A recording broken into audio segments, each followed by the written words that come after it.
All right, so I thought today would be a fun vlog day.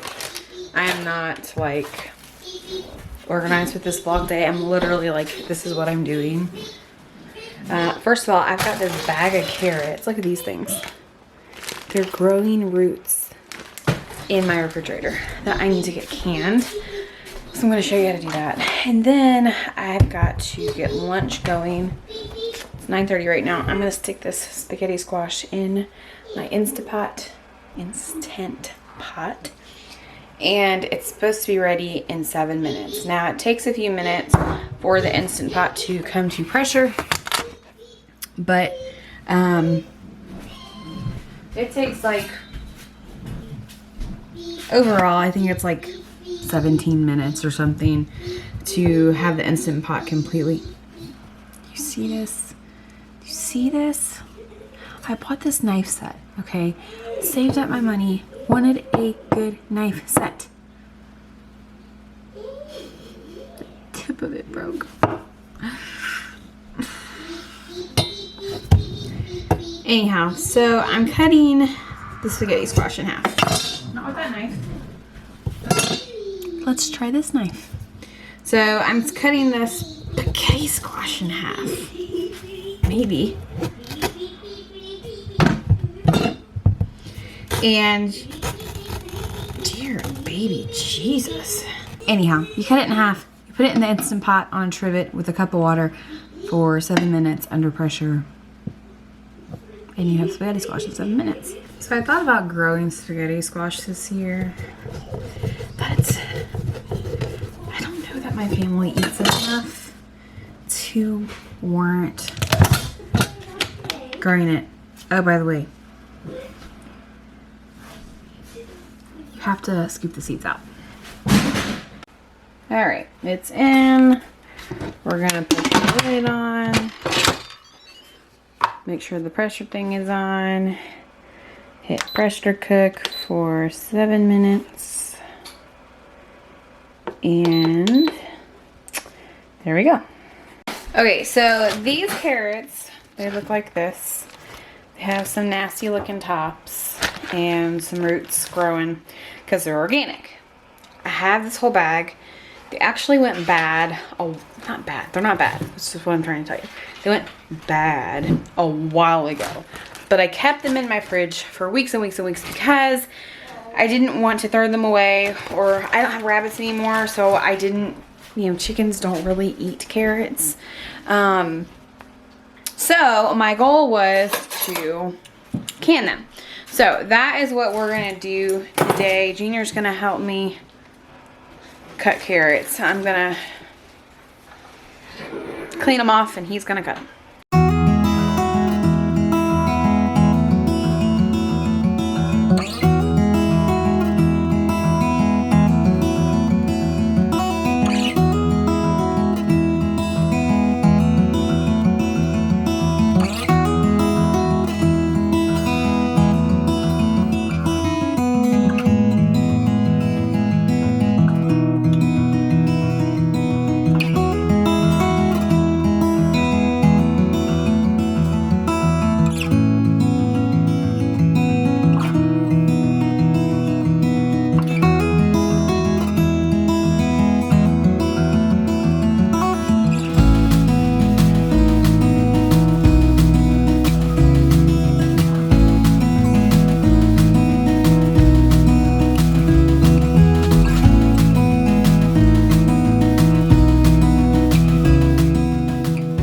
Alright, we got the carrots done. Basically what you do is you just fill it with hot water, leave a 1-inch headspace, and you're done. Now I've got to put them in the pressure canner, which is over here.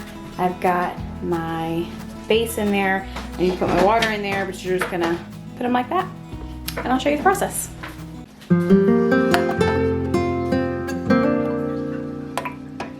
Alright, so here's what the spaghetti squash looks like. Perfect spaghetti squash. I actually probably left it in the Instant Pot too long while I was doing the carrots, but who cares? So we're having spaghetti squash with tomato sauce and cheese for lunch. All right, there we go. There we have it. Doesn't look amazing, but it tastes amazing. The baby loves spaghetti squash, don't you? You just love it. So if you've never actually had spaghetti squash before, it looks like this once you do it. Kind of looks like shredded cheese. It's really very good. No, I'm not going to sit here and eat this. My baby would though. It's very creamy and very buttery. It's a very rich squash. It doesn't taste like a summer squash. A lot of times when people think of squash, they think of summer squash, which is good, but this is better. In my opinion, spaghetti squash is 10 times better than regular yellow squash. You don't even have to season it. It already tastes like it has salt and pepper on it. Not even kidding you. And the longer that you let the spaghetti squash go in storage in a cold cellar or your pantry, yeah, the better it tastes. So it's very creamy, very buttery, rich. So it's good as a substitute for things like pasta. If you're trying to keep it low carb, it's good just roasted with salt and pepper and some seasonings. It can also be used in dessert type dishes. You can use it like zucchini almost. It's just a really versatile squash, which is why I just basically talked myself into planting it this year. Yep, I think I'm gonna plant it. Normally I would use the Camp Chef. That's the whole reason we got the Camp Chef, is for canning, but I don't know if it's gonna work on this or not. See how it kind of sits off to the side. Let's try that. Anyhow, normally I would use my Camp Chef, but if you remember from one of the last videos, there's a bird nest in the Camp Chef, and so I'm gonna let it go until the little birdies are gone, which should be in time for canning season.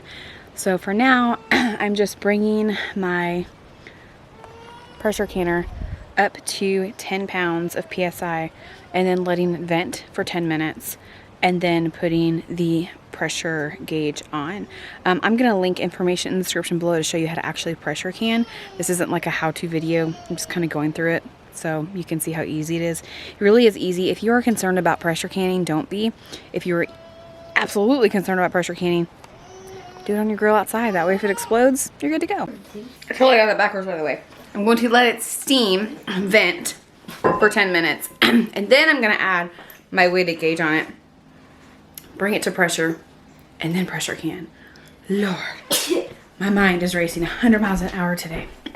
If you wanna know how to pressure can and cook, and you don't wanna go through all these videos, Ball makes a really great preserving book.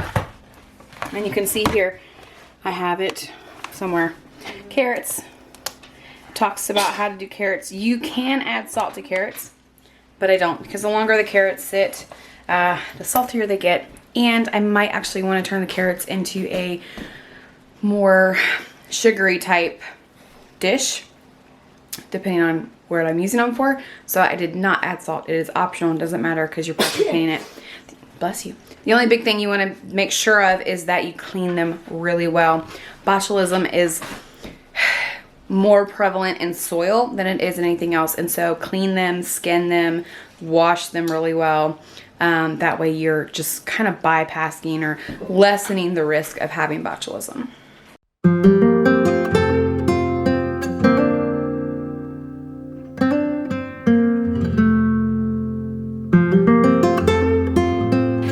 While we're waiting for the canner to come up to temperature, I'm waiting for it to vent. And because I'm using my grill, it's gonna take 10 times longer than the Camp Chef. It's ridiculous how much longer it takes.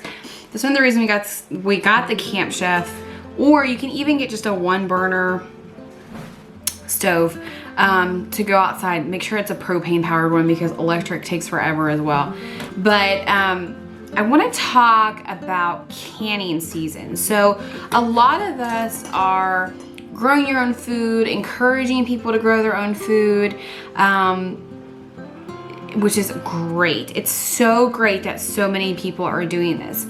But then the next step is preserving your food, which I feel like anybody can garden. I feel like that's a skill that you can pick up very quickly. Yeah, it could take you years to figure out how to efficiently grow certain things, but canning and food preservation is a whole nother ballgame. And so when this whole thing started happening, you know, the thing, we can't say the name of it on YouTube because they'll block us. But it hit me out of nowhere. I was sitting right here, right in this spot at the table. And I thought, you know, I'm growing way more this year than I have in years past. I don't have enough canning jars. So I was gonna order some on Amazon, on Walmart.com, you know, places like that. So I was just price comparing what I had online and couldn't find anything. I couldn't find any canning jars on Amazon. I couldn't find any canning jars on Walmart.com. Now, it doesn't mean they didn't have them in the store. It just meant that I couldn't buy them online for some reason at that time. They said they didn't have any.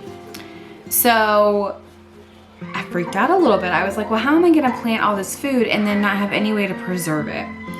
So what I did was I sent my husband to our local farm store and he got about half of what I thought we would need.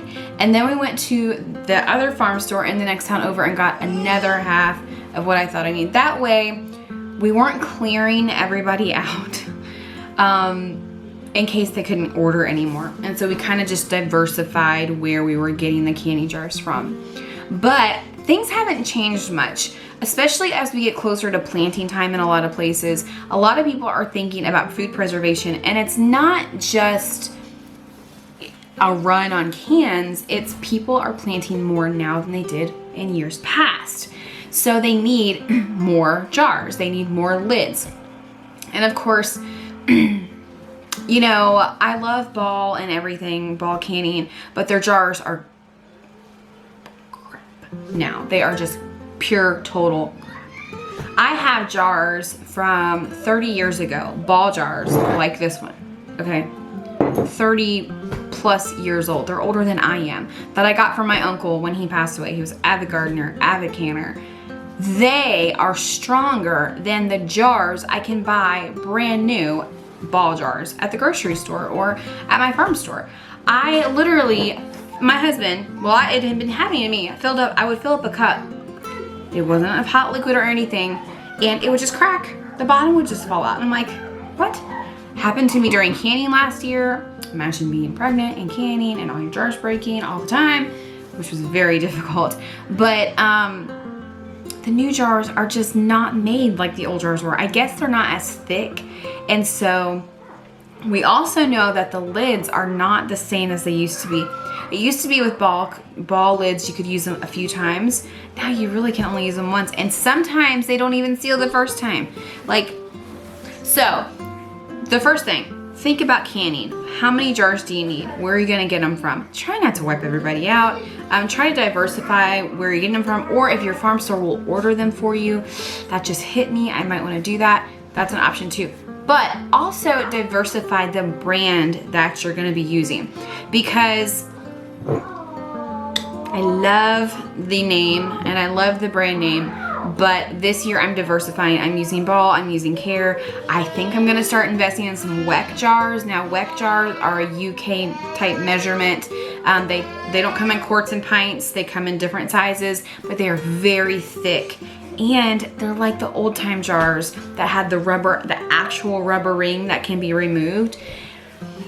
We're talking thousands of dollars though to replenish the canning jar stock that I already have. So if I start now, maybe in a few years, I can have a pretty big stash built up at least. At least I'm not depending only on Ball jars. So get your jars, diversify where you're getting from, diversify the brand of jar that you're getting, and get lots of lids, because let's just say we go into a super duper crisis mode and we can't even get lids next year. Well, Well, that means you need more lids now than later. You can also invest in the Tatler lids, but I could not find any online the other day either. I looked for those. Check those out. They are the reusable lids that also have the removable rubber seal. Still waiting for that thing to vent. It hasn't even started yet. And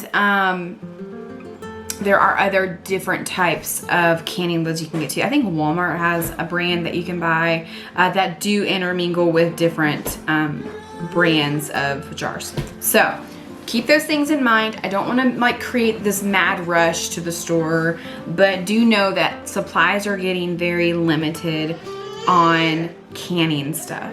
So if you need it, get it now. I've created a buy list of things that you should consider getting this year in the description below. So I'll put the top canning jar supplies that you should get. How about that?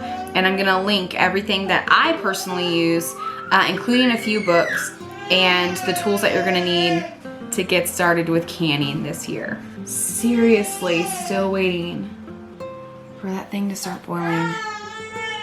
I might have to break out my husband's one burner. I don't know where it is though. I think it's in storage. And the baby's ready for nap. Welcome to Mama. The grill isn't working. It doesn't get hot enough. The baby's finally asleep. So I forgot that my husband has a one burner grill thing down here in the basement somewhere. Our basement is crazy right now because this was our family room. It's crazy right now because it's our storage room currently. And the laundry room. You've probably never seen the laundry room before. There was apparently a little boy in the laundry room and didn't put stuff back. Let me find this burner. Thankfully, it's a very light burner, but so awkward. Oh well, my theory of using it on the back deck is out because it's an open flame system, and that means that it's highly flammable. So I'm gonna take it out to the front and put it on a stator. Look at this pretty space right here. It's my favorite right now. It's completely and totally my favorite. I'll put it right here. I'm gonna get it going. All right, I have never actually used this before, so I'm just gonna set you down so I don't catch myself on fire. How about that?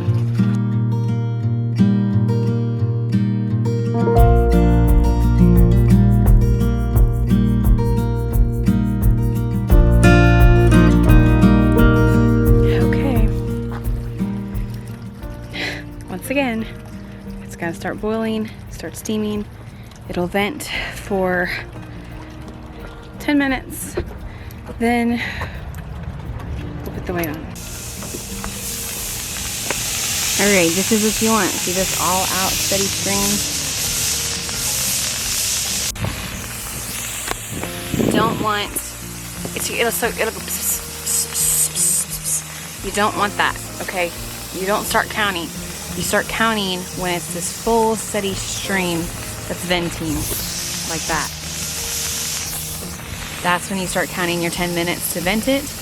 Then after 10 minutes, you stick your weight on. You can buy a special 10-pound weight. Most pressure canners come with a 15-pound weight. And then once it starts jiggling, again, I will leave an actual informational video below. But so I'm counting down. Finally, then I'll put the weight on and we'll be on our way for 25 minutes. All right, it's been 10 minutes. So I'm gonna go ahead and put my pressure gauge on. Now I have to watch it closely, get up to 10. This is pressure right here. and then I have to turn the heat down to keep it between the 10 and 12 mark. Let me see. And so I just adjust the heat to keep it there. And then once this 10-pound weight, once it reaches the 10-pound mark, it'll jiggle. It'll go like every few minutes, it'll jiggle. You don't want it to jiggle constantly. That means the heat's too high. The pressure is too high. It'll jiggle every few minutes, and that's fine. This day, it doesn't go as planned. You know, nothing ever goes as planned. I'm pretty sure that's my 15-pound weight because it's not jiggling at all. I was going to show you how it jiggles. You can use a 15-pound weight too. It's just not as convenient because you can hear the jiggle every few minutes. You can see the jiggle when I was going to sit in that window and watch it. So I'm just trying to get my temperature in between 10 and 11 or 10 and 12. Stop. And it looks like it's going to stay there. So since it's staying, I'm gonna start the countdown to 25 minutes, and I'm actually gonna turn the heat down just a little bit more because it is starting to go up again. This is the hardest part. It's just getting your pressure to where it needs to be in between two lines and keeping it there. So if I had my 10-pound weight, I wouldn't be as worried, but it's fine. It'll work out. Welcome back to the Choosing Simple podcast. My name is Amy Fuel, and I'm your host. Welcome back to the Choosing Simple podcast. My name is Amy Fuel, and I am a homesteading wife, mama, author, homemaker, gardener, and podcaster. And today we are talking about a topic that I think you are really going to enjoy. I know I will. Okay. So I finally got the carrots done. The carrots are done. I'm going to take them out of the canner. It's best to just let the pressure come down and let the canner cool down and then crack the lid open, which is what I did, and let the air kind of just flow out. You don't want to take really hot jars out and put them in cold air because they could crack. So just let everything kind of come down to temperature. Did you wake up? Did you wake up from your nap? And then set them on a towel or something on the table and let them do their little thing of popping and sealing. And now y'all, it's 3 o'clock. It took me like 6 hours to get carrots canned. It's ridiculous. I promise it doesn't actually ever take that long. But between the baby nursing and trying to get out for a nap and having a catastrophic fall, not really catastrophic, but it was very dramatic for him. You know, those feet get in the way when you're trying to crawl. The carrot thing, trying to get homeschool done, which I didn't show you. I forgot to record that. And then trying to get some work done. I did get my podcast done. I did get plants moved outside. Whoa, what is happening? And things cleaned up a little bit before dinner time. And look how pretty my flowers are. But I'm gonna call it a vlog. Okay, I gave you some interesting tidbit of information about the canning stuff, so that counts as something. And I'm gonna get started with dinner. And you know what? Dinner tonight is air fryer dinner because I've been making sourdough everything for the last week because I'm trying to bulk up the sourdough recipes on my website. Go check those out. Pie crust, sourdough pizza dough, sourdough biscuits, sourdough pancakes, sourdough. I mean, it's just, go check it out. So tonight is Mama is tired and is going to use the air fryer night, which is amazing because it's very quick and easy. And I am thinking about doing some what we eat videos. They seem to be popular on YouTube, which is kind of weird. But then again, it's not, because I watch them. Because it gives me ideas for recipes and stuff. So if you want to see some of like what we normally eat seasonally, and also just random nights a week. I might do those, so we'll see. All right, guys, I hope you enjoyed this video. Have a great day. Don't forget to like and subscribe if you haven't already, because that helps me out on YouTube, because you know, YouTube algorithms lets you know all about that stuff. So, all right, have a great day and happy homesteading.